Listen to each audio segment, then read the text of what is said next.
हे पैसे नाही घेऊ शकत. अरे असं काय करतोय? घ्यावंच लागेल. समीर घे, तुला घ्यावेच लागतील पैसे. आता खरंच परक करतोयस तू आम्हाला. हे बघा, तुम्ही प्लीज गैरसमज करून घेऊ नका. मला माझ्या परीनं पैसे जमवण्याचा प्रयत्न करू दे. ते नाही झालं तर मी हक्काने तुमच्याकडे सगळ्यांकडे मागेन. मी पण मनापासून तुम्हाला माझं कुटुंब मानतो आणि एवढं मोठं कुटुंब माझ्या बाजूने असताना माझ्या बायकोचं काही वाईट घडूच शकत नाही. पूर्ण खात्री आहे माझी. अर्पिता मॅडम, ही कमाई आहे तुमची, खरी कमाई. वचन देतो मी तुम्हाला, सगळं जग इकडचं तिकडे करीन पण तुमच्या ऑपरेशनसाठी पैसे उभे करीन.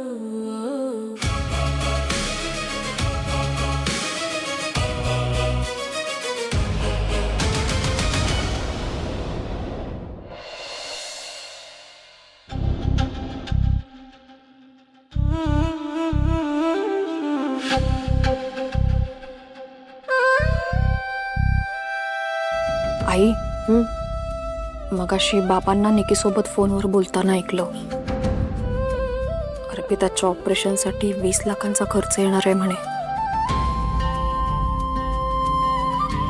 बाकी सगळं जाऊ दे, पण तिच्या बाबतीत काही वाईट होऊ नये एवढं नक्कीच म्हणेन. मुलगी म्हणून नाही, पण एक माणूस म्हणून मी तिच्या बाबतीत चांगला विचार करू शकते. पण या पलीकडे आणखीन काही नाही. तिने किंवा तिच्या त्या नवऱ्याने आपल्याकडे मदत मागूच नाही. इथे आपलंच आपल्याला झेपत नाही, तर मदतीचं काय? तेच ना, आधीच इतकं टेन्शन आहे आणि त्यात आता हे नवीन रिडेव्हलपमेंटचं काय प्रकरण आणून ठेवलंय कोणास ठाऊक. बऱ्यापैकी सदस्य जमलेले आहेत आणि आता आपण बाकी सदस्यांची काही वाट बघू शकत नाही. त्यामुळे आपण आता सभेला सुरुवात करूया. तर आपला आजच्या सभेचा विषय असा आहे की आपल्या चाळीच्या मालकांनी आपली ही चाळ रिडेव्हलपमेंटसाठी देण्याचा निर्णय घेतला आहे. त्यामुळे चाळीमध्ये राहणाऱ्या प्रत्येक सदस्याला बिल्डिंगमध्ये जागा मिळणार आहे. चांगली गोष्ट आहे. ही चांगलीच बातमी आहे ना. म्हणजे आता आपल्याला फ्लॅट मिळणार. वा वा, शेवटी मालकाने मनावर घेतलाच. ऐका, त्या संदर्भात शहरातील एका नामांकित बिल्डर सोबत आपल्या चाळीच्या मालकांची बोलणी फायनल झालेली आहे आणि चाळीतील सर्व सदस्यांची कागदपत्रे त्या बिल्डरकडे देण्यात आलेली आहे आणि बिल्डरनेही त्या सर्व कागदपत्रांचा अभ्यासही केला आहे. दुर्दैवाने काही सदनिका पुनर्विकास योजनेसाठी अपात्र झाल्या आहेत. त्यांना नवीन बिल्डिंगमध्ये जागा मिळणार नाही आणि त्यांना ही चाळ सोडावी लागणार आहे. अरे असं कसं? हे सगळं अन्याय आहे. बोला सगळे चुकीचं आहे. ऐका, या अपात्र ठरवण्यामागे काहीतरी कारण आहेत. काही सदस्यांचा रहिवासी पुरावा अपुरा आहे, त्यामुळे त्यांचा हक्क सिद्ध होत नाही. काहींच्या घराचे क्षेत्रफळ सरकार दरबारी असलेल्या नोंदणीशी जुळत नाही. काही अनधिकृत बांधकाम सुद्धा आहेत. त्या सदनिकाधारकांची नावं मी आता वाचून दाखवतो आहेत. त्यांनी 2 दिवसात बिल्डरच्या ऑफिसला जाऊन भेटायचं आहे आणि त्यातून काही मार्ग निघू शकतो का याची चर्चा करायची आहे.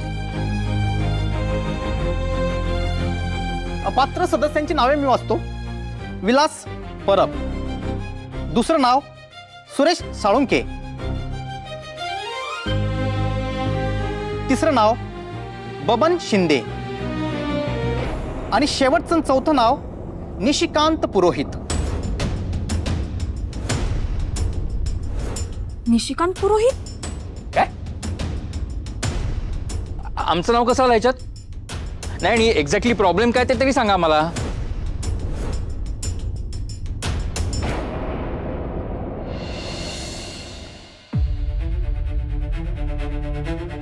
सगळं बरोबर आहे तुमचं, पण बँक तुम्हाला लोन नाही देऊ शकत.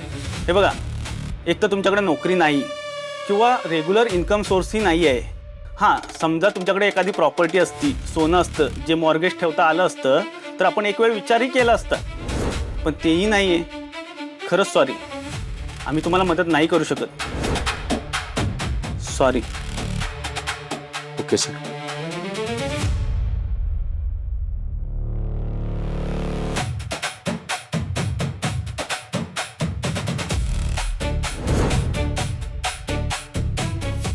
ऐकून खूप वाईट वाटलं यार समीर. अरे पण तुला तर माहिती आहे, जर मला शक्य असतं ना तर जितकी हवी तितकी मदत मी तुला केली असते. पण माझ्या वडिलांनाच हार्ट अटॅक आलाय. ते स्वतः हॉस्पिटलाइज आहेत. त्यामुळे मला पैशाची गरज आहे. सॉरी यार, एक्स्ट्रीमली सॉरी. यावेळेस पैसे नाही आहेत माझ्या.